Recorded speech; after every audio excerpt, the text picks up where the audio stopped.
93,9 Mercy FM, Bandar Dangdut Indonesia. 100% dangdutnya keren. Hai para Mercy, Stagoransi, ketemu lagi dengan Anna Hei. Tentunya kali ini di ngobrol-ngobrol bareng siapa? Bareng narasumber yang udah gak asing lagi kayaknya ya. Ini adalah seorang influencer selebgram, tapi di bidang pendidikan. Aduh, influencer sama selebgramnya udah wow gitu ya. Giliran pendidikannya, aduh, kayaknya gimana kalau gitu kalau dengar kata pendidikan gitu ya, agak-agak berat gitu ya, membosankan. Yuk langsung aja kita sapa, ada Coach Jordi.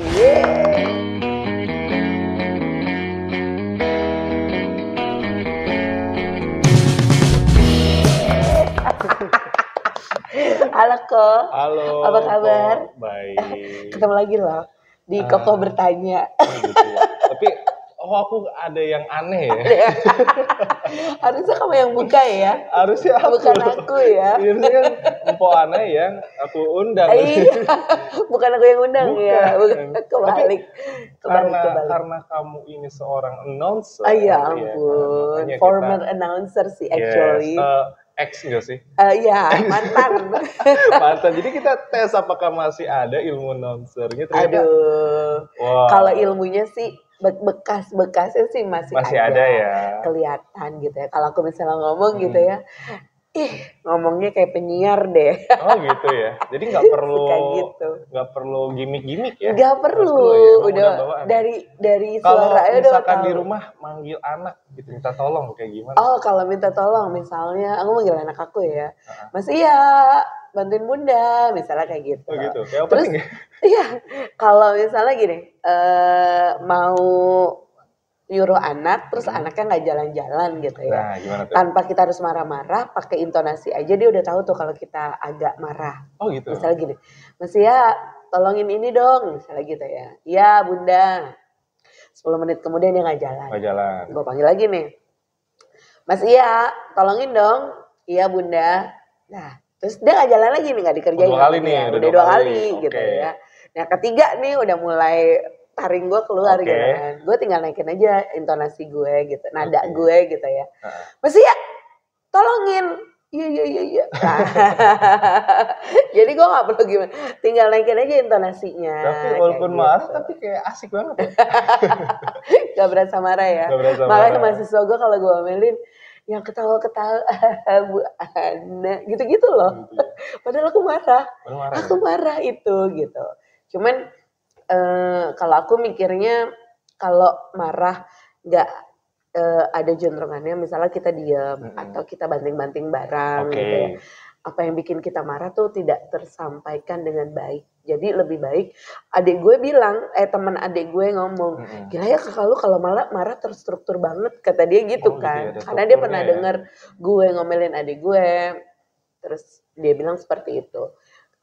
Harus jelas sih yang poin yang bikin kita marah apa supaya orang itu tahu, sadar dan nggak ngulangin lagi di kemudian hari. Karena kadang ketika ada orang marah gitu, kita nggak ngerasa salah.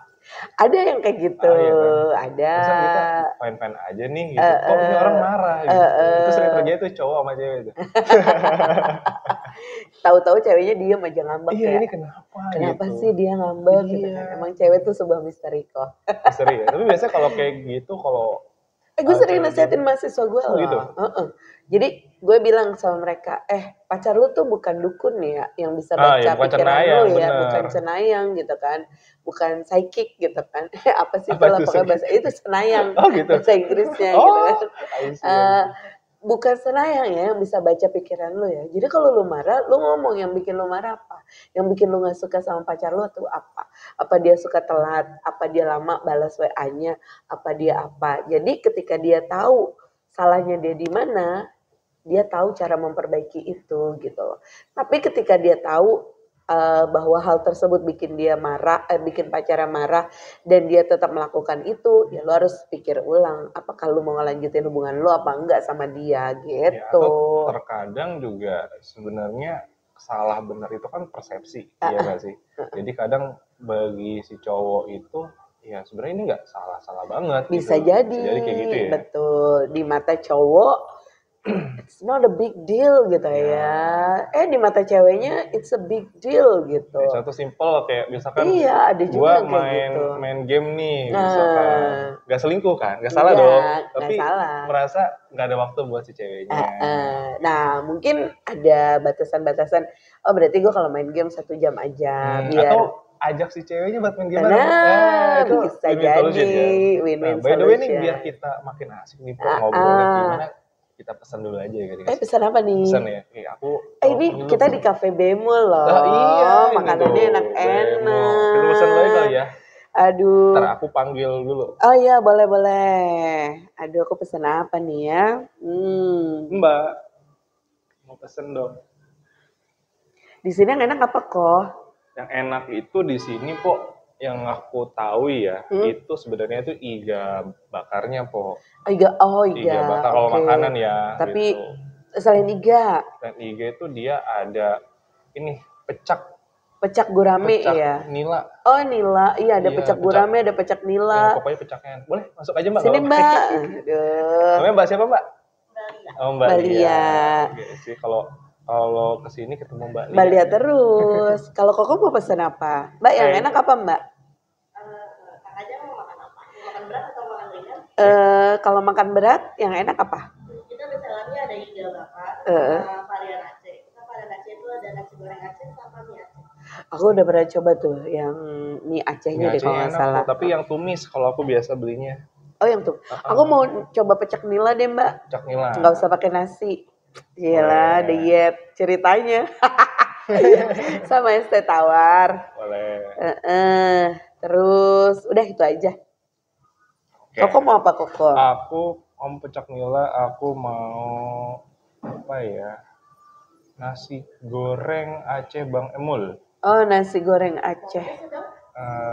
Nggak usah pedes.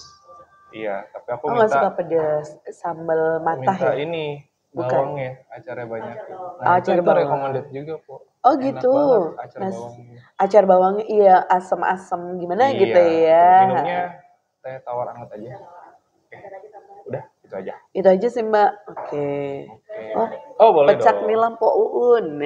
Po Uun siapa tuh? Makasih ya. Oke. Kita sambil makan sambil ngobrol-ngobrol. Iya, benar. Nah, ngomongin soal obrolan kita hari ini kan mau nanya apa sih? Aku tuh sebenarnya penasaran sih, Po. Dulu kan berangkat sebenarnya tuh dari dosen dulu kah atau sebagai penyiar dulu atau gimana? Oh, aku dari penyiar dulu. Jadi aku mulai siaran. Aku tuh sebenarnya udah mulai berkecimpung di dunia broadcasting itu pas aku lagi magang. Oh iya. Jadi dulu magang itu aku jadi reporter di Radio MS3. Itu aku inget banget tahun 99 2000 lah ya. MS3 itu di mana, Po? MS3 di Trisakti, MS3 FM. Dulu gelombangnya tuh masih 104.4 FM. MS3 FM gitu ya. Panggilan audiensnya itu Akademia deh, seingat aku dulu ya. Nah, terus dari situ kampus aku kuliah di Mercu Buana itu punya stasiun radio. Dia beli AM 810, Radio Universitas Mercu Buana. Itu bukan UKM, itu benar-benar radio dikelola sama universitas. Universitasnya ya. Betul. Jadi aku dulu dibayar. Ingat banget siaran program itu aku dapat 800.000 sebulan. Waktu zaman dulu tuh tahun berapa? 2001 pas aku lagi ngerjain skripsi. 2001 masih ngerjain skripsi. Belum lahir ya? Udah dong. Itu lagi unyu-unyunya sih TK gitu. Dia TK, gue udah kuliah. Udah dapat duit 800.000 tuh gede loh. Gede waktu itu. Gede gak sih? Gede. Gede banget. Jadi gue skripsi, wisuda gitu gue udah bayar sendiri. Karena nyokap gue itu adik gue kan ada 3 ya. Nah, tapi yang adik gue di bawah gue sama yang nomor 2 sama nomor 3 tuh jaraknya nggak terlalu jauh. Jadi pas gue akhir-akhir kuliah, nyokap gue biayain adik gue nomor 2 sama nomor 3. Jadi gue harus cari duit sendiri. Jadi gajinya itu buat skripsi, buat wisuda. Sampai 2002, gue inget banget ya itu di bulan 2002 bulan Maret Radio Mercy tuh buka lowongan. Radio Mercy itu udah lama radio lama. Lama. Udah lama ya. Lama. Dia gelombangnya dulu 92,5.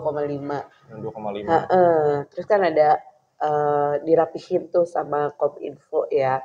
Akhirnya dari 92,5 pindah ke jadi 93,9. Itu yang nentuin gelombang itu dari siapa sih kok? Waktu itu Kominfo, dirapihkan sama Kominfo. Jadi contoh nih saya punya uang. Sekarang udah nggak ada gelombang baru. Kalau ya? Mau beli yang udah ada, udah nggak ada gitu.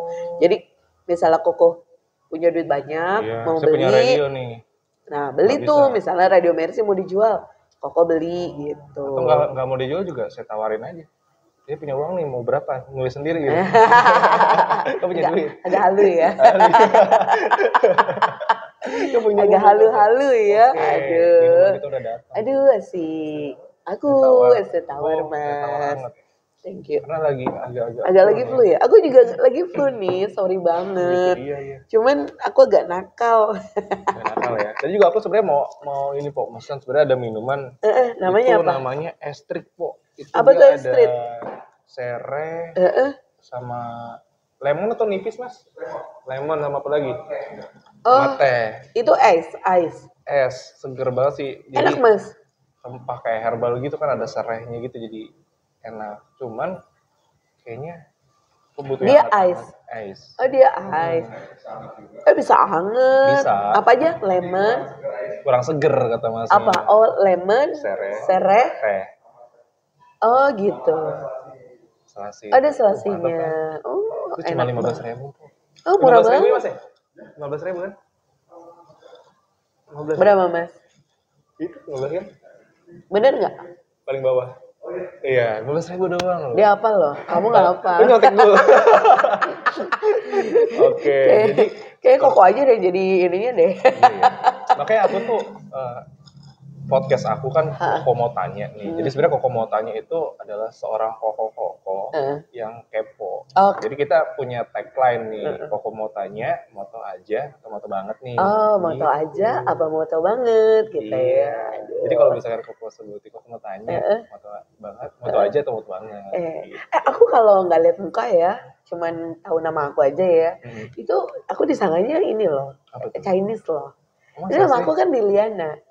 Oh iya nama aslinya. Iya, Lili, nama ada kata Lili ya. Liliana gitu ya. Tapi orang kenalin jadi, Po Ana. Orang kenalnya Po Ana. Itu dari Radio Mercy itu. Jadi aku siaran itu panggilan aku Ana. Jadi Poknya itu dapat karena karakter di siaran aku jual nasi uduk. Oh, pedagang nasi uduk orang Betawi tapi Rawa aslinya Belong. Enggak, gue Jawa. Jawa ya? Jawa, aku tuh Jawa. Nah, karena itu akhirnya dipanggil Po Ana gitu kan. Terus hehe itu karena aku suka ketawa. Jadi aku tuh seneng banget ketawa ya. Jadi kalau aku ngomong terus aku suka bercanda gitu kan. Akhirnya sama bos aku ini kasih nama hehe aja. Jadi hehe itu bukan gimmick ya? Bukan. Emang jadi itu karena itu jadi di Mercy itu nama panggilan ditambah nama uniknya.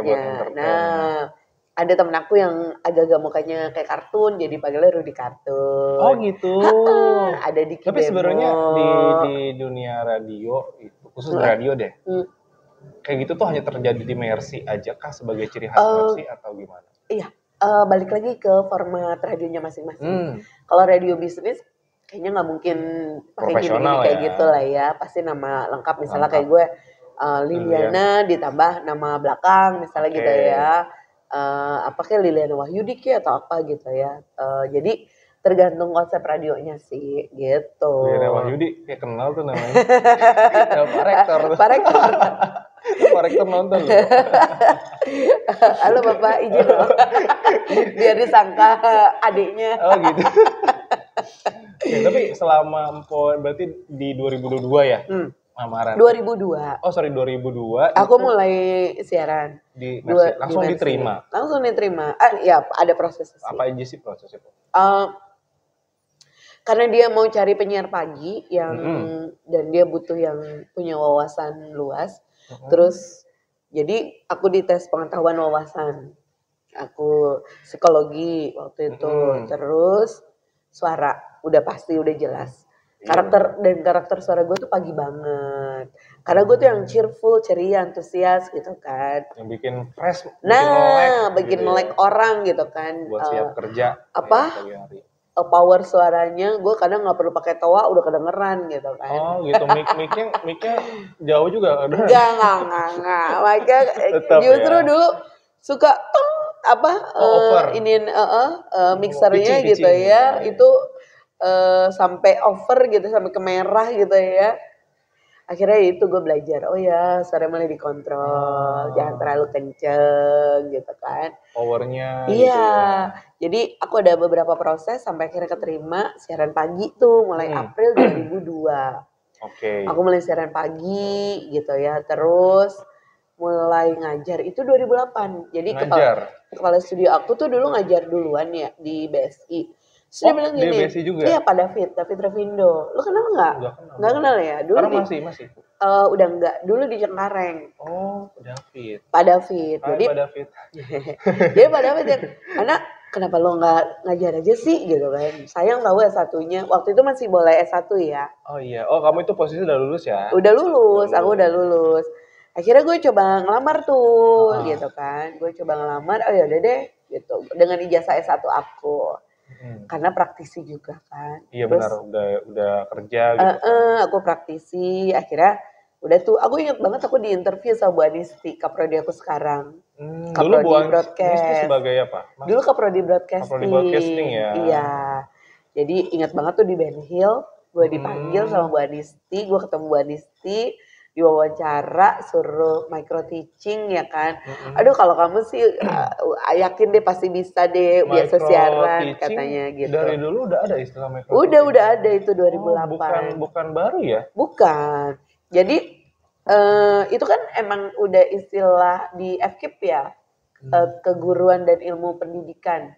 Kalau guru-guru apa gitu kan itu ada. Tapi kan kalau gue waktu itu kan di Vkom ya komunikasi, jurusannya jurnalistik gitu kan. Jadi emang nggak dapat basic ngajar. Iya. Makanya sekarang ada pekerti gitu kan. Itu wah keren banget sih. Kemarin aku baru udah ikut ya? Udah seminggu. Nah, full kan? Dari pagi sampai maghrib gitu. Dari pagi sampai maghrib dan harus fokus ya kan? Harus fokus, nggak boleh ke distract apapun. Nah tuh, akhirnya sama Bu Anisti, aku akhirnya keterima lah di BSI. Nah, aku mulai ngajar tuh 2008. 2008 berarti 12. 2008, 2010 aku mulai 2008, 2009, 2010 aku mulai diusik-usik. 2009. Dengan siapa? Dengan kebijakan baru harus S2. Oh. Karena kan memang kebijakan itu dari pemerintah dulu kan. Iya, betul. Mewajibkan dosen harus itu S2. Harus S2 iya. gitu. Kan. Gila ya kan. Dari 2008. Terus akhirnya aku kuliah dong 2010. 2010 kuliah. Biaya sendiri atau? Biaya sendiri. Ada beasiswa sebenarnya. Banyak duit ya? Enggak juga. Kan biaya S2 lumayan. Gue lumayan banget ya. Gue sempet nggak hangout lah. Beberapa waktu duitnya kepake buat kuliah. Fokus buat kuliah. Tapi agak lama tuh S2 aku. Karena aku udah punya anak ya. Jadi, udah nikah itu? Aku nikah 2003, punya anak 2005 gitu kan. Terus 2008 aku mulai ngajar, 2009 bapakku meninggal, 2010 ibu aku meninggal. Aku ngurusin adik-adikku tuh 3 gitu ya. Terus tapi emang udah ada niat buat kuliah S2 ya. Gue gak tahu gimana jalannya, pokoknya gue dapet duit aja itu buat kuliah gitu ya. Nggak ngerti lah. Ada tuyul nganterin. Iya ada. Ada babi gitu. Mampir. Babi ngempet. Gesek-gesek apa gitu ya. Waktu gue kuliah di Mercu kan, jadi itu biaya kuliahnya bisa dicicil, jadi itu helpful banget gitu ya, nolong banget. Cuman ya gitu, aku punya anak, akhirnya aku harus ya sambil bagi-bagi waktu gitu ya. Aku lulus tahun 2015, jangan ditiru ya. 5 tahun. Aku cuti. Itu udah cuti. Itu udah. Aku cuti. Ini banget cuti. Ya, kalau nggak lulus tuh DO. Iya, udah sampai di level masa studi kan. Kamu kalau nggak lulus, kamu di DO loh. Iya, itu udah akhir masa studi S2 5 tahun. Gila. Tapi gue alhamdulillah ya, pembimbing gue baik banget. Pak Mulyana, pembimbing gue. Masih ada di Mercu? Itu jadi sekarang jadi guru besar di Mercu. Oh, Pak Dokter. Kamu dokter, ya Prof. Dr. Mulyana ya. Ahmad Mulyana kalau nggak salah namanya gitu ya. Pak Mul, pokoknya gue manggilnya Pak Mul aja. Pak Mul aja ya? Bukan Pak Kebetulan ya? juga bukan. Pak Mul yang jual bakso. Bapaknya si Faidil. Terus penguji gue itu kebetulan Mas Ponco. Kayak Mas Ponco itu sekarang jadi... Mas Ponco itu kemarin sempat jadi dekan deh kalau nggak salah. Iya. Dekan di Mercu ya, Vkom Mercu. Terus istrinya Mas Ponco itu sahabat aku waktu S1. Nah, namanya Mbak Didi. Jadi aku tuh, Mas boleh ke rumah nggak? Ya boleh lah gitu kan. Udah, gue ke rumahnya. Dibimbing banget sama dia. Itu penguji paling baik. Penguji ngebimbing? Iya, dia ngebimbing gue buat bikin revisian. Oh, setelah sidang ya? Setelah sidang. Setelah sidang. Gue sampai dinasehatin dia berkali-kali ya. Ana lu harus gini, Ana lu harus gitu kan. Intinya kayak gitulah. Gue ngerjain di rumah dia gitu kan. Terus kalau nggak ngerti gue nanya. Terus temen gue juga nemenin. Dikeroyok gue bareng-bareng. Akhirnya selesai juga gue. 2015 gue wisuda S2. Oh, berarti udah 2015 berarti 8 tahun yang lalu. Ada rencana kok lanjut S3? Pasti. Itu selalu ada di benak gue. Tapi masalahnya adalah anak gue tahun ini kuliah S1. Jadi gue selalu bilang sama Bu Adisti tuh yang selalu dorong-dorong gue, "Po lu harus S3. Po usahain IPB," gitu kan. "Po ini, po itu," gitu ya. Bu Adisti tuh pokoknya tipe yang selalu ngedorong, nge-push. Kadang-kadang suka ngejorokin dia itu. Jorokin dulu ya, terus gitu jatuh ya. Pokoknya, tapi dia udah tahu mungkin potensi Empo. Gitu. Kayaknya begitu. Mungkin. Jadi dia ngejorokin gue dulu gitu kan. Dia ngejorokin, terus tapi akhirnya gue tipe yang mau belajar. "Oh iya Bu, mau, saya mau," gitu kan. Nah, aku udah gini. Kemarin waktu S2 aja aku udah menanamkan diri ya, gue harus S2 gitu. Kapan S2-nya gue gak tahu ya, yang penting udah ada niat gitu. Sekarang yang S3 juga gue kayak gitu. Udah gue niatin aja dulu, nanti akan ada masanya di mana gue bisa S3. Kali aja Pak Herman, kasihan liat gue gitu kan. Kasih beasiswa nih yang ini. Nonton sih, harusnya. Oke, pesanan kita udah datang. Asik. Ini aku dulu nih, nasi goreng. Enak banget. Bang Mul. Iya. Bang Mul tuh siapa sih Bang Mul? Bang Mul tuh yang punya. Punyanya masih Bang. Yang pecaknya masih proses. Oke, siap. Wih, mantap banget. Mantap banget, gengs. Ini segini. Enak. Aku pernah nyobain juga ini. Ini cuma 20.000. 20 ribuan. Iya. Itu pakai daging hiu ya? Daging ini sih ikan buntal. Ini puff. Dan ini aku paling suka. Oh, ini puff itu ikan buntal ya? Iya. Oh iya. Yang kalau kena sentuh, gitu langsung gitu kan. Ya. Enak banget kok ini aku. Iya. Nggak tahu sih ini ada teman-teman yang suka. Aku juga suka banget. Aku suka acar bawang. Dulu nggak suka, terus bokap gue suka banget gitu kan. Terus penasaran, cobain. Iya, akhirnya gue cobain. Enak gitu kan. Enak. Nah, ngomongin lagi soal radio nih kok. Sekarang kan udah di era digital ya, kok udah 2023. Kalau di luar itu udah era itu udah society 5.0 ya, bukan 4.0 lagi.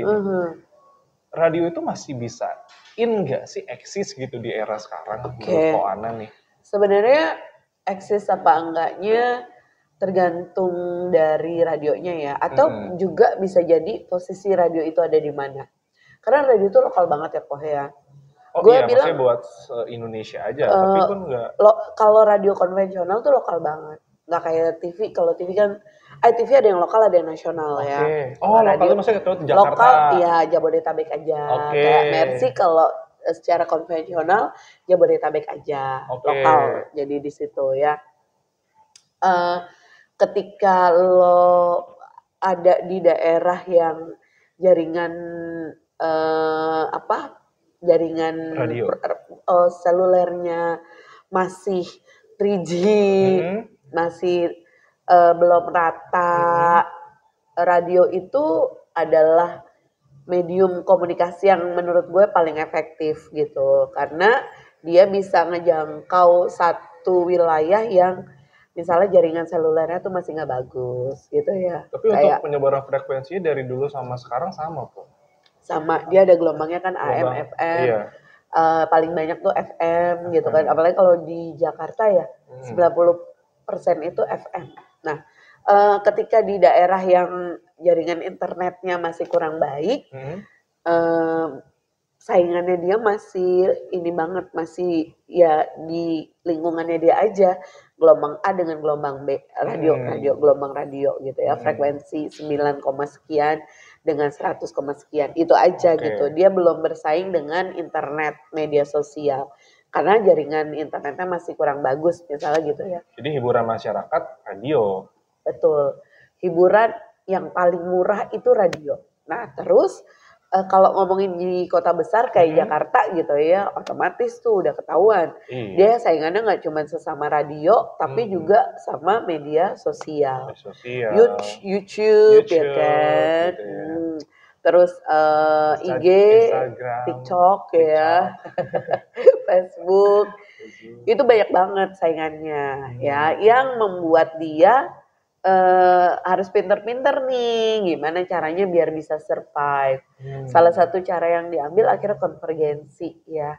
Makanya sekarang banyak banget penyiar-penyiar radio yang konten-kontennya itu dibuat konten-konten buat IG, Reels, TikTok. Aku suka tuh ngikutin, cuma aku lupa dia cewek gitu. Kayak di radio mana gitu. Dia ngajarin untuk jadi penyiar. Atau dia lagi siaran live. Lah, betul. Dia siaran live atau ada pas dia siaran, karena kita kan produsen kata-kata ya. Jadi pas dia lagi ngomong sesuatu direkam, nah itu bisa jadi konten buat Instagram sama buat TikTok. Tapi kan itu sebenarnya buat pribadinya si announcernya, bukan buat radionya. Betul. Dalam arti sebenarnya bisa aja radio itu siaran di TikTok, mungkin nggak? Mungkin banget. Nah, mungkin banget kan. Apalagi kalau dia udah punya followers berapa kalau di TikTok? Kalau untuk live sih sebenarnya standar itu 1.000 followers. 1.000 followers. Dia udah bisa siaran live di TikTok. Iya. Itu bisa dimanfaatin sebenarnya sama radio. Iya. Siaran di radio, di TikTok. Ada gue di radio, aku dengar. Yalah. Tua banget. Itu lagunya Goblok. Goblok ya banget ya. Kok aku tahu? Ketahuan gitu. Tua banget. Tapi aku emang dulu tahu karena waktu kecil tuh papa aku tuh suka karaoke gitu. Kan dari anak band juga. Oh gitu. Makanya kan aku tahun kemarin bulan November baru launching lagu. Apa judulnya? Seiman tak sejalan. Seiman tak sejalan. Soalnya mungkin itu dari pengalaman pribadi ya? Awalnya sih dari pengalaman sahabat aku. Cuman ternyata aku ngalamin sendiri. Udahlah seiman, tapi ternyata nggak sejalan. Udah. Jadi kita patokan kan, ya udahlah kita cari pasangan yang penting seiman aja. Yang Islam dengan Islam, yang Kristen, Buddha. Tapi kita lupa poin penting dalam sebuah hubungan itu adalah punya tujuan yang sama. Ketika kita punya tujuan yang sama, ingat loh kok apa tujuannya aja, tapi mau caranya berbeda, it's okay. Kita bisa saling berkolaborasi. Tapi kalau tujuannya udah beda, contoh, kok mau ke warung bemo, aku warung yang lain, ketemu nggak? Ya enggak dong. Nah itu, padahal kita sama-sama iman yang sama nih, Empok sama-sama Islam, saya sama-sama Islam. Dan akhirnya karena kita tidak punya tujuan yang sama, berpisah. Jadi daripada dipaksa, mendingan ya sudahi dengan baik-baik. Iya. Ada yang tujuannya menjalin hubungan sampai nikah misalnya gitu. Ada yang belum pengen nikah gitu kan. Karena kebanyakan orang kan gimmicknya tuh hubungan tuh untuk kayak ibadah, untuk apa. Tapi di balik itu ternyata ada tujuan terselubung yang ketika dia udah nikah dengan orang tersebut, 1 tahun, 2 tahun, 3 tahun dia nggak dapet itu, pisah. Tadinya pengalaman teman, akhirnya jadi pengalaman pribadi juga. Cuma aku belum sampai nikah ya. Baru mau kesana. Akhirnya putus. Tapi justru ya aku syukuri itu gitu. Belum langkah jauh sampai pernikahan. Karena menurut aku tuh pernikahan tuh sangat sakral banget gak sih?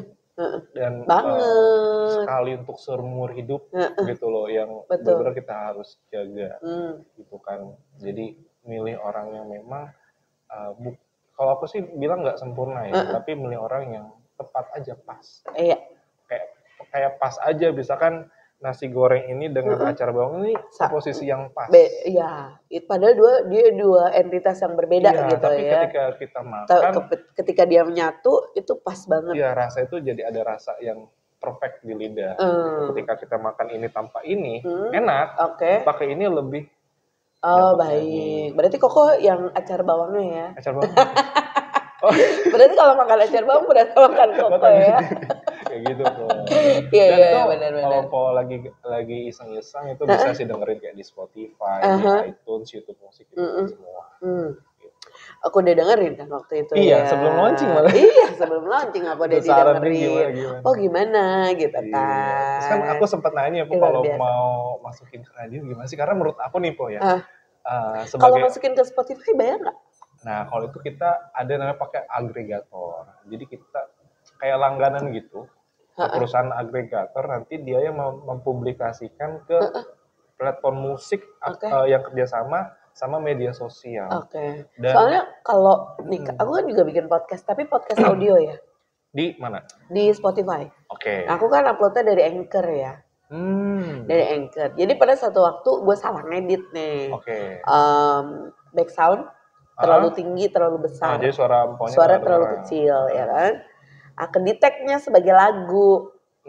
Nggak bisa ke-upload di Spotify gitu.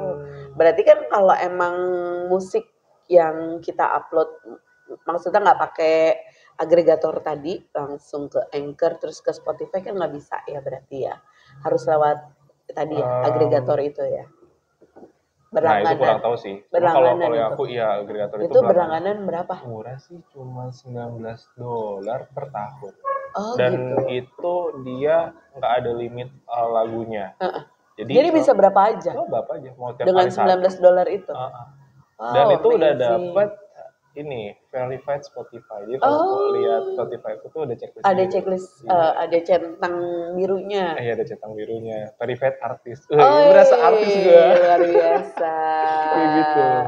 Berarti kalau aku mau puter ada lagunya, itu bisa kali ya? Tapi mungkin bukan lagu orang ya, harus lagu sendiri ya. Lagu sendiri, karena ketika aku posting pun di situ ada beberapa form gitu yang perlu kita isi, kayak ini apakah ada kita megang hak cipta dan sebagainya, karena nanti pengumpulan pendapatan juga bisa Po. Datang nih Po, pecaknya Po. Pecak aku guys. Digado ya Po? Iya, mau aku gado nih. Nggak pakai nasi Po? Enggak. Emang lagi ngurangin nasi. Lagi ngurangin nasi gitu. Ini kita sambil makan aja kali Po ya? Iya boleh. Pecaknya lagi enak banget. Ini aku kadang kalau beli itu ya, gila. Bukan yang ngirit Po ya, ini tuh bisa satu pecak 2 nasi Po. Iya betul. Karena porsinya gede banget teman-teman. Betul tuh. Segini cuma berapa ya? 30.000. 30.000-an aja. Gede banget lagi pecaknya. Gede kayak aku. Enggak dong. Cilok. Tapi ini ngomong kita warnanya agak-agak putih-putih gini. Iya, kenapa sih? Aduh, gitu padahal nggak janjian loh. Iya. Tapi Po selama Po penyiar tuh udah berapa tahun sih Po? Aku berarti terakhir aku resign tuh 2021 ya. Ini pas masih COVID ya? Iya, berarti aku udah 19 tahun siaran. Sebenarnya lebih dari 20 ya. Itu 19 tahun di Mercy ya. Karena kan sebelumnya di di MS3 sama di Radio Mercy, ya kan? Nah, berarti aku udah 20 tahun lebih. 20 tahun lebih ya, udah dapat Perjaka 1 ya? Udah dapat Perjaka 1 no. Itu ada nggak sih Po nurun bakat? Enggak dong. Oh enggak. Anak kan dari bayi udah siaran tuh. Iya, dari bayi udah dengerin dangdut.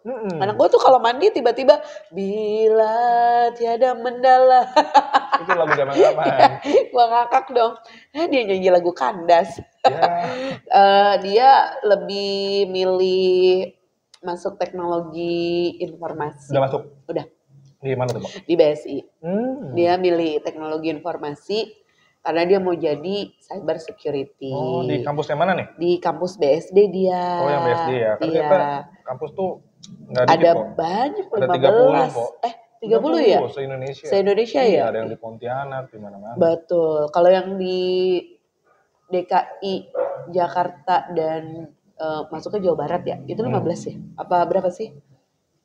Pokoknya ada Alfa, itu ada BSI tuh. Tapi yang lain pada ngikutin konsep BSI loh. Oh iya? Iya, sekarang mereka punya beberapa kampus. Di ini ya? Iya, ada kampus utama, terus ada beberapa kampus lagi. Di Bekasi mereka buka gitu. Makanya konsep BSI itu sebenarnya keren loh. Dia ngedeketin dirinya ke end usernya gitu kan. Jadi orang nggak perlu jauh-jauh. Iya, nggak perlu jauh-jauh dia ke Jakarta. Iya, betul. Jadi ya udah pilih yang paling dekat aja sama kampus sama rumahnya gitu jadi kan. Udah mah harga kuliahnya murah, ya transport juga jadi murah. Betul. Nah, nggak perlu ngekos ya kan? Pok kan udah 20 tahun nih, Pok, jadi penyiar, Pok. Suka dukanya apa sih, Pok, jadi penyiar tuh, Pok? Aduh, aku tuh sukanya tuh aku punya banyak teman ya. Ya enak loh ini. Aku punya banyak teman. Aku bilang nggak pedas, tapi tetap pedas ya. Masa sih? Emang gak suka pedas banget? Suka. Terus? Kan aku lagi ini. Lagi flu? Tes klot. Oh gitu? Sariawan, tes klot. Sariawan. Lagi sariawan, jadi agak jadi lagi jadi sakit ya. Sukanya tadi ya banyak teman, banyak saudara. Gue tuh jadi punya banyak sahabat, banyak link. Iya siap, banyak link ya. Itu sukanya. Dukanya kadang kalau kita lagi susah, lagi sedih, kita harus siaran gitu ya. Kayak aku nih pernah bapakku meninggal. Aku deket banget sama bapakku ya. Pas aku udah 11 hari gak masuk, akhirnya aku masuk. Terus pas aku siaran, aku tuh pengen nangis gitu ya. Akhirnya untungnya, dulu kan aku pakai tape recorder tuh. Kalau itu kan aku susah keluar tuh. Yang diputar iya, fast forward, rewind. Gitu. Zaman dulu gitu tuh pas aku awal siaran. Nah ganti-ganti cepet-cepet gimana Pak caranya? Ada banyak. Jadi aku udah ada lock lagu, aku ambil di diskotik, namanya di diskotik ya, ruang diskotik. Bukan yang Jepa-Jep gitu bukan. Jadi aku ambil dulu kaset-kaset yang mau diputar satu acara itu, aku siapin, aku rewind dulu, ya aku siapin gitu. Nah, terus udah iklannya Station ID juga sama, ada 3 track gitu ya. Jadi udah siap play aja, tinggal lepas pause-pausenya aja gitu. Terus akhirnya dengan zaman digital ya mempermudah banget ya, pakai aplikasi-aplikasi ya kan. Sekarang pakai aplikasi ya? Iya. Nah pakai aplikasi-aplikasi, nah terus udah tuh. Kalau kita mau apa dulu gitu ya, kita bisa langsung pergi gitu kan. Mau ke kamar mandi, mau ke WC gitu ya, kita bisa tinggal dia jalan sendiri lah. Nah, pas bokap gue meninggal, gue kayak pengen nangis gitu kan. Akhirnya gue set lagu yang panjang-panjang gitu. Udahlah gue set lagu dulu lah gitu ya. Gue pengen nangis dulu gitu. Akhirnya aku ke kamar mandi, gue nangis gitu. Bapak gitu kan bokap gue. Sedekat itu gue sama bokap gue. Terus gue cek udah berapa menit gue nangis. Iya. Gue cek jam. Terus kayaknya lagu aku masih ada sisa sekian menit gitu. Udah aku nangis lagi. Gue nangis lagi. Terus 5 menit lagi. Akhirnya gue udah berhenti nangis. Gue cuci muka gitu ya. Udah gitu. Senam muka dikit-dikit gitu ya. Gitu kan. Gue balik lagi ke ruang siaran. Gue siaran lagi. Cuman emang masih agak bindeng sih ya. Jadi udah, akhirnya gue siaran dan gue ngerasa itu part tersulit ya, ketika lo feeling sad gitu ya, tapi lo harus siaran, lo harus ceria di depan audiens lo, akhirnya lo mengesampingkan perasaan lo sendiri gitu ya.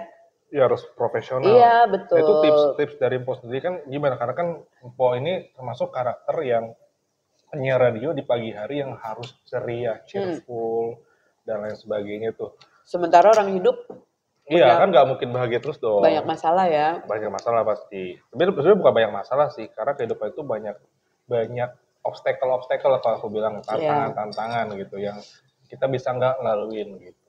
Jadi kalau aku tuh kalau kayak di komputer gitu kan ada partisi-partisinya ya, lokal C, lokal D gitu kan. Tahu juga ya, Pok? Pernah komunikasi, Pok? Tahu dong. Kan pernah punya pacar anak IT. Oh gitu. Yang sekarang bukan nih? Ya ketahuan deh. Mantan pacar. Mantan aku.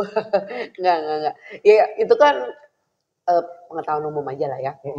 Jadi aku kayak gitu. Mempartisi ini urusan pekerjaan, ini urusan rumah, ini urusan pribadi gitu ya. Jadi nggak aku campur-campurin. Makanya aku selalu ketika ditanya, Bu Ana, syaratnya apa sih buat jadi penyiar radio? Buat jadi penyiar radio tuh satu harus sehat jasmani, kedua sehat rohani. Dalam arti matang secara emosional intelligence-nya tuh tinggi ya. Jadi kita harus punya kecerdasan emosi kok. Nggak gampang marah, nggak reaktif. Dengar sesuatu nggak langsung marah, nggak langsung emosi, dicerna dulu gitu ya. Terus harus bisa ngebedain ini urusan mana, urusan rumah, urusan pribadi, jangan sampai dicampur adukin. Jadi aku kalau masuk ruang siaran, udah segala persoalan hidup itu aku tinggalin dulu di luar. Beras gue habis, listrik gue belum dibayar, gue tinggal dulu gitu kan. Jadi gue siaran, gue ceria dulu gitu kan. Abis itu baru gue pikirin lagi. Enggak deh. Gue tipenya agak chill, agak santai, tapi kadang-kadang gue bisa overthinking. Jadi ya udah, caranya tuh kayak gitu. Jadi kalau misalnya gue lagi apa gue ngilang dulu. Tadi kan gue nangis dulu itu lebih bagus loh. Keluarin dulu emosinya. Betul, emosinya dikeluarin dulu. Kalau emang mau nangis gak apa-apa, nangis aja sampai puas. Makanya gue kalau ngelayat, kalau ada temen gue yang kehilangan, kalau dia mau nangis gitu ya, gue gak pernah udah jangan nangis, gue gak pernah gitu. Gue diemin aja, gue pupuk aja gitu. Dia nangis ya udah biarin aja dia nangis gitu. Karena tadi orang kalau udah nangis capek, akhirnya ya udah kayak ngeluarin toksin aja dari dalam tubuh kan, racun-racunnya tuh keluar gitu ya, dan akhirnya bakalan lebih fresh lagi kalau menurut aku gitu.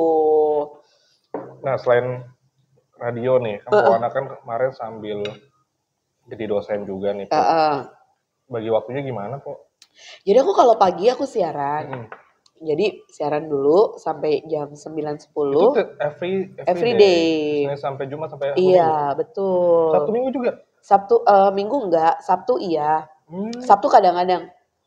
Tergantung jadwal sih. Jadwal si acaranya ya. Iya, terus aku ngajar siang sore gitu. Kan ngajar juga nggak tiap hari kok. Duh, ini aku mau coba pakai acar acar bawang.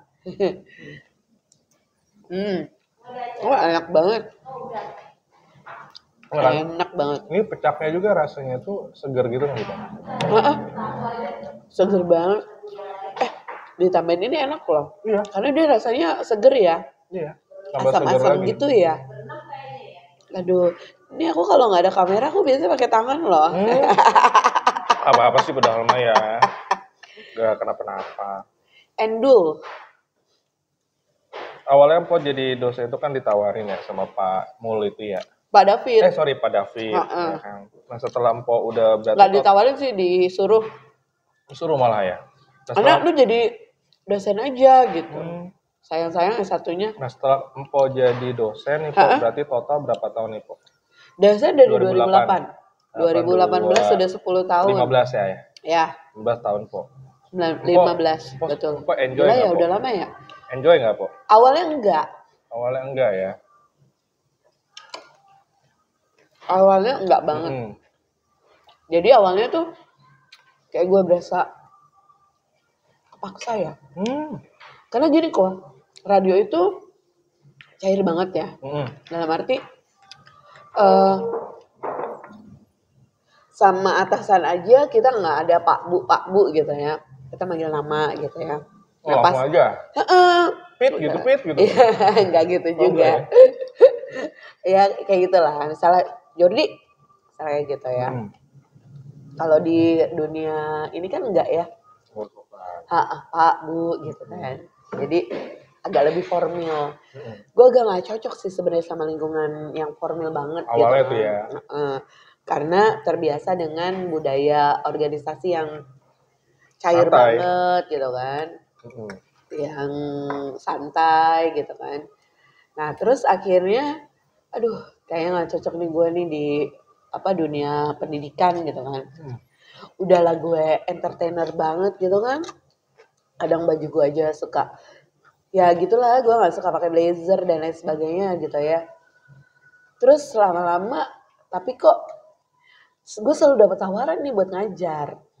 Karena gue di base itu dosen tetap ya, home base gitu ya. Jadi gue masih boleh ngajar di mana-mana gitu kan. Nah, dulu tuh gue ngajar di Budi Luhur, gue ngajar di Mercu pernah, di IBN, Institut Bisnis Nusantara. Di mata kuliah yang sama ya, announcing biasanya gue megang announcing, public speaking gitu ya. Terus di Budi Dharma gitu ya. Oh yang di Tangerang? Iya, kemarin gue ditawarin lagi gitu kan. Oh gitu? Wow. Terus akhirnya gue pikir kalau lo gak bisa mencintai apa yang lo kerjain, bakalan berat ya. So gue mulai belajar untuk mencintai pekerjaan gue itu dengan cara apa. Gue akhirnya memutuskan ketika gue jadi dosen, gue akan jadi diri gue sendiri gitu. Kalau gue lucu di luar, gue akan lucu juga di dalam kelas gitu. Jadi cara gue deliver message gue ke anak-anak gitu ya, pesan-pesan dalam bentuk pelajaran itu, ya udah seperti cara gue siaran aja. Jadi full of fun aja gitu loh. Karena menurut gue belajar itu juga harus bahagia ya, belajar itu harus menyenangkan gitu. Sesulit apapun, misalnya lo ngajar statistik gitu ya, sebisa mungkin lo cari metode atau cara penyampaiannya, usahakan yang bisa bikin orang mudah ngerti dan bisa bikin orang bahagia belajar itu. Gitu, kalau menurut aku ya. So, gue start kayak nge-branding diri gue sebagai dosen entertainer gitu ya. Oh, ini dosen entertain, dosen milenial. Gue dosen entertain. Tapi yang pro lakukan itu kan berarti kan dulu banget lah ya, 2008 90. 2000 betul. Kok kayak gitu kan, jadi diri sendiri, jadi lebih lepas, lebih enjoy. Tapi kalau kita kaitkan dengan sekarang itu, kan kemarin kan aku baru banget nih ikut pekerti. Nah dosen itu ada dua nih Po, ada istilah dosen profesional, ada dosen favorit. Dan terkadang teknik pembelajaran itu orang masih suka yang kaku dengan yang dulu gitu. Nah sekarang itu konsep itu bukan lagi SCL kok. Bukan lagi TCL. Apa bukan tuh? TV ya.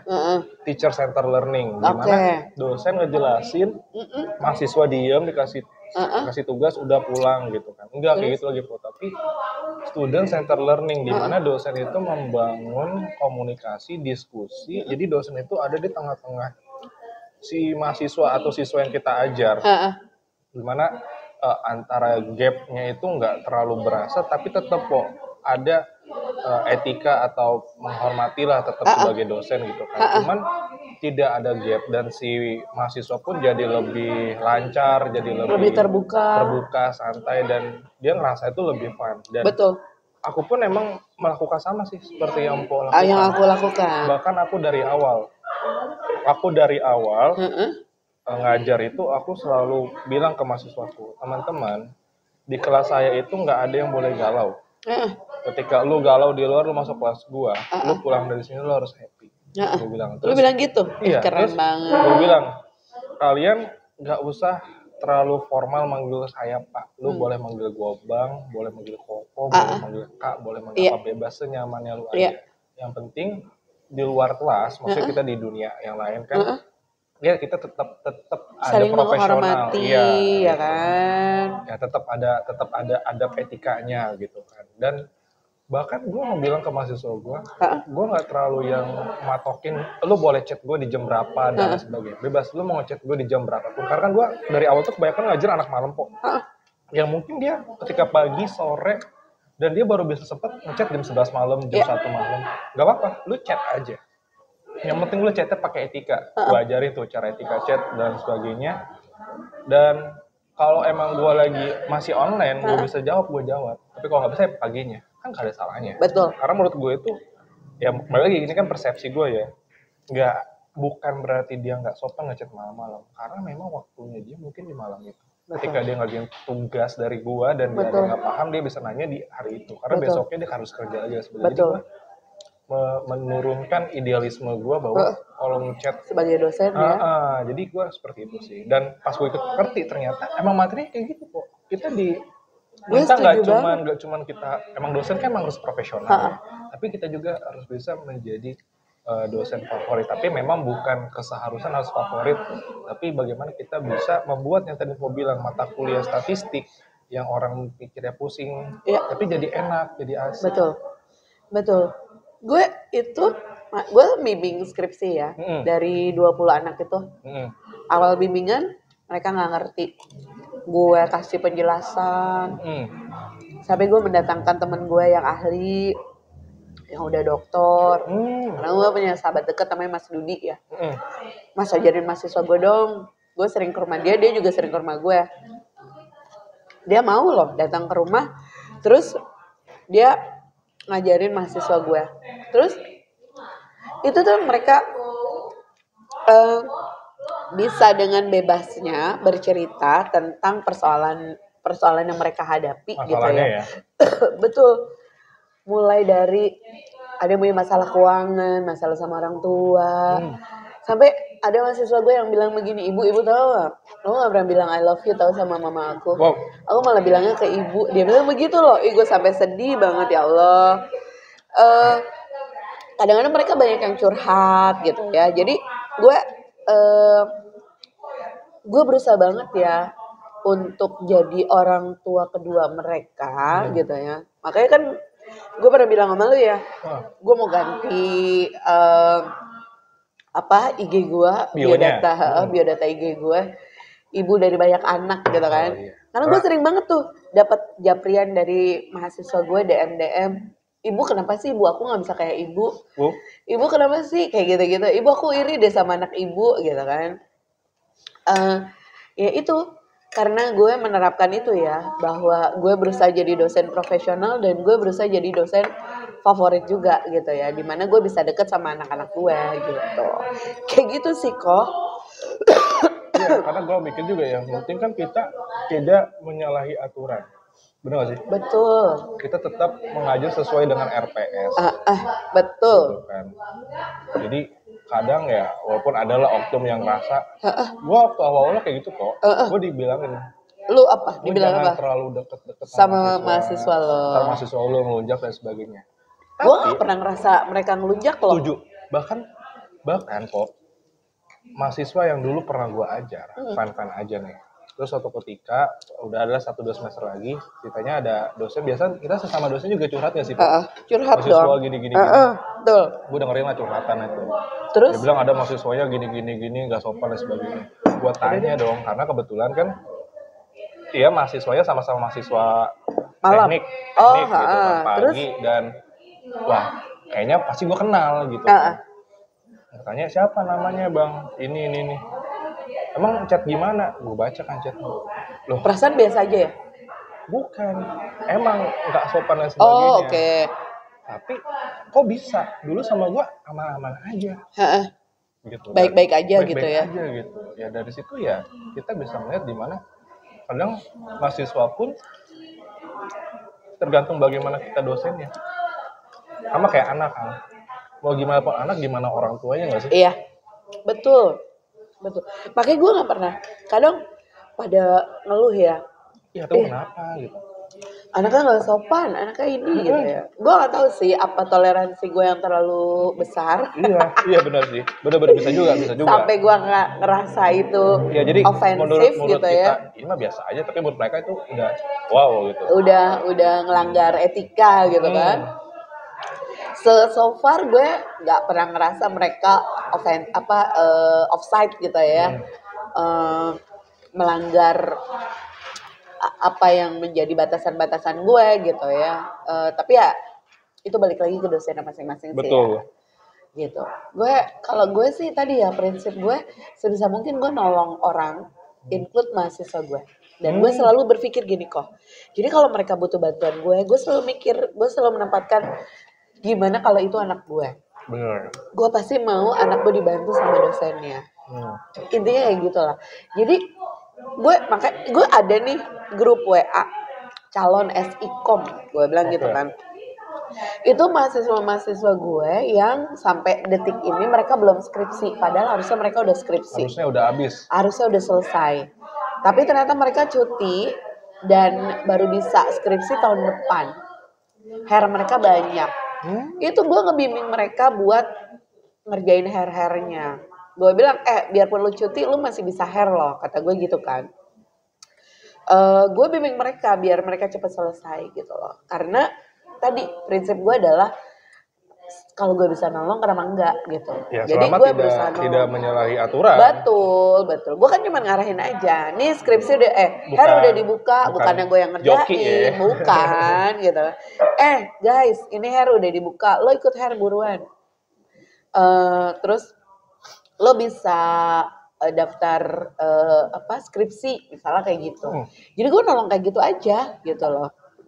Karena menurut gue tadi kalau lu bisa nolong orang kenapa enggak gitu loh.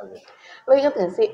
Jadi nih ada satu penyebab kemarin kan pandemi ya. Banyak banget tuh ucapan bela sungkawa. Di grup, betul, di apalah, di grup-grup apalah gitu. Innalillahi. Masih ada lah tiap minggu lah. Meninggal gini. Tiap minggu pasti ada lebih dari satu gitu kan. Akhirnya gue suka lihat lagi nih. Ada temen gue meninggal, terus teman-teman yang lain bilang gini, gue bersaksi si A orang baik, si A bin Fulan adalah orang baik, gue bersaksi si A adalah orang baik gitu ya. Gue jadi kayak punya obsesi ya, someday kalau gue meninggal, kalau gue udah gak ada gitu ya. Ada gak sih yang gituin gue?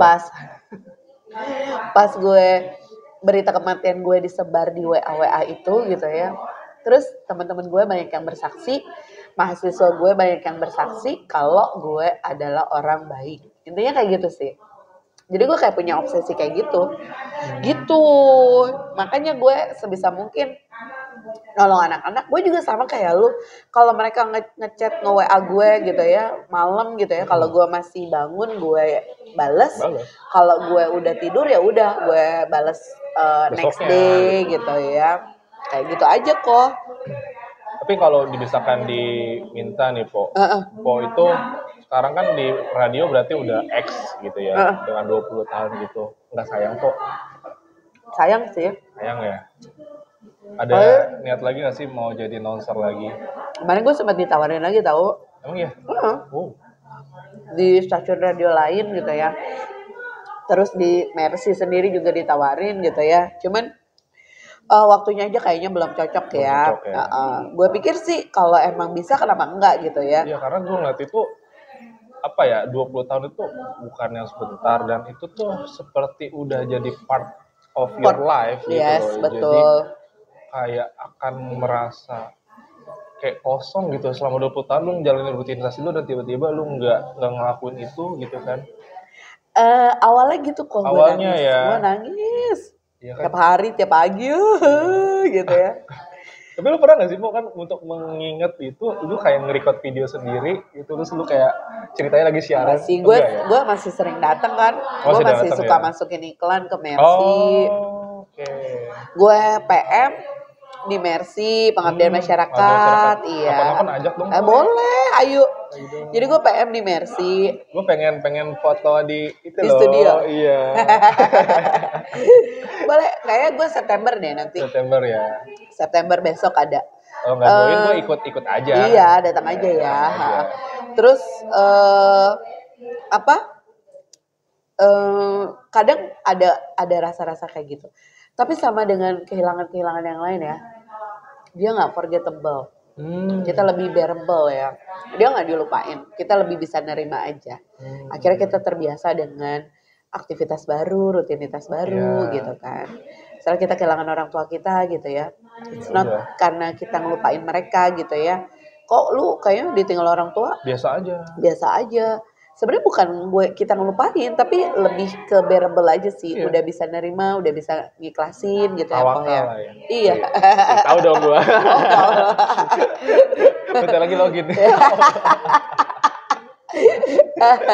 Aduh. Gitu, sama sih kalau gue juga kemarin di 2021 juga baru kehilangan nyokap juga. Nyokap ya?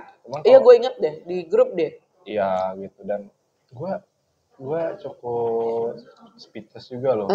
Karena lu deket banget sama nyokapnya. Iya, dari kampus, dari BSI ya. Itu harusnya ngirim karangan bunga. Maksud gue tuh, gue yang bukan siapa-siapa gitu.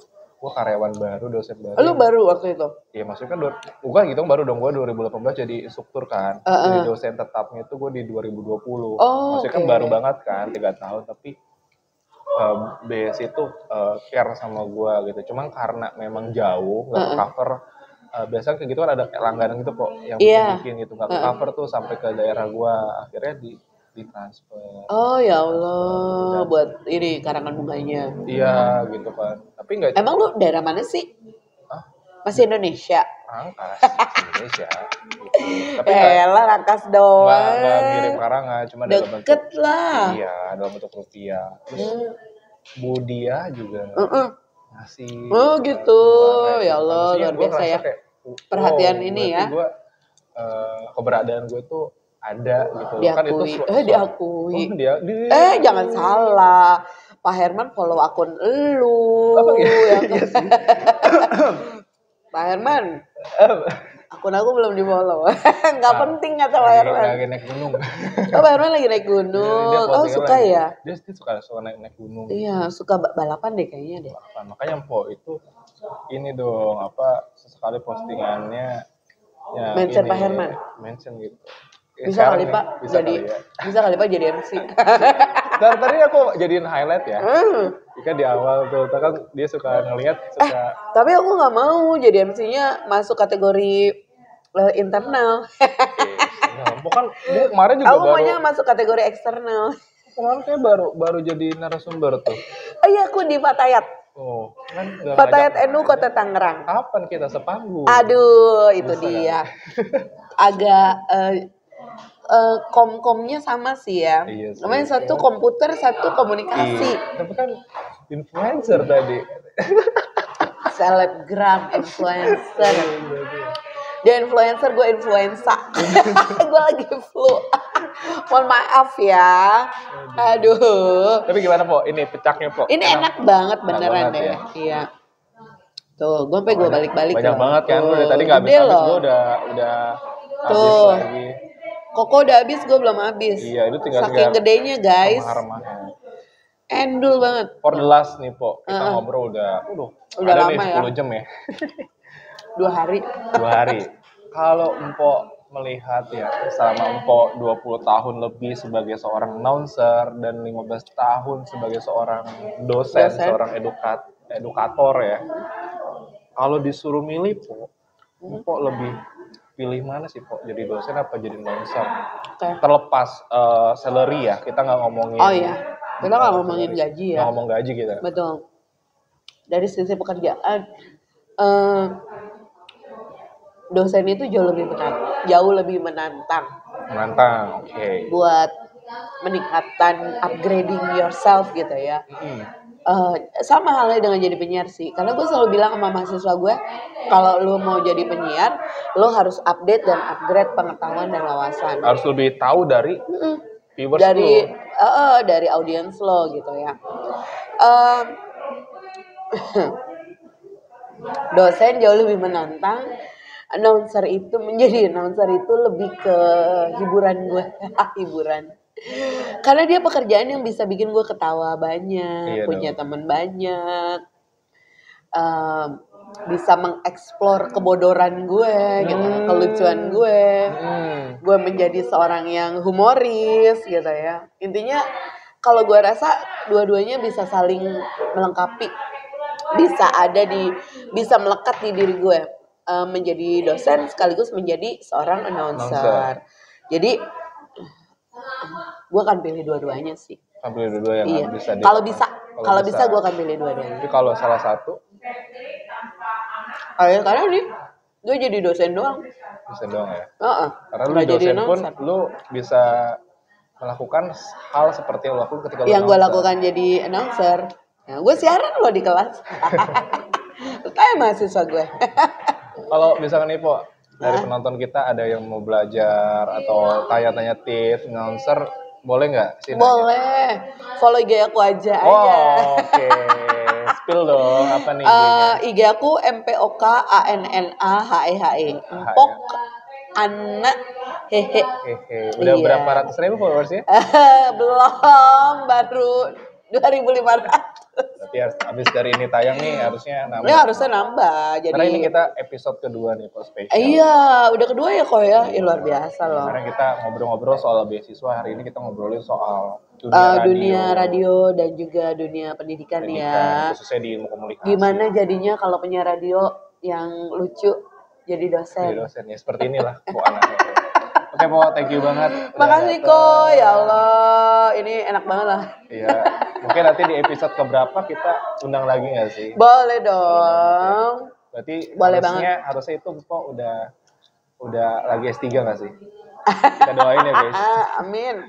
Oke, thank you Po. Koko dulu kayaknya nih. Nikah dulu ya. Dong. Doain ya Po. Pasti lancar. Thank you Po, sehat selalu. Makasih kok, makasih juga buat viewers ya. Koko bertanya. Koko mau tanya. Koko mau tanya. Mau tahu aja? Apa mau tahu banget? Dadah.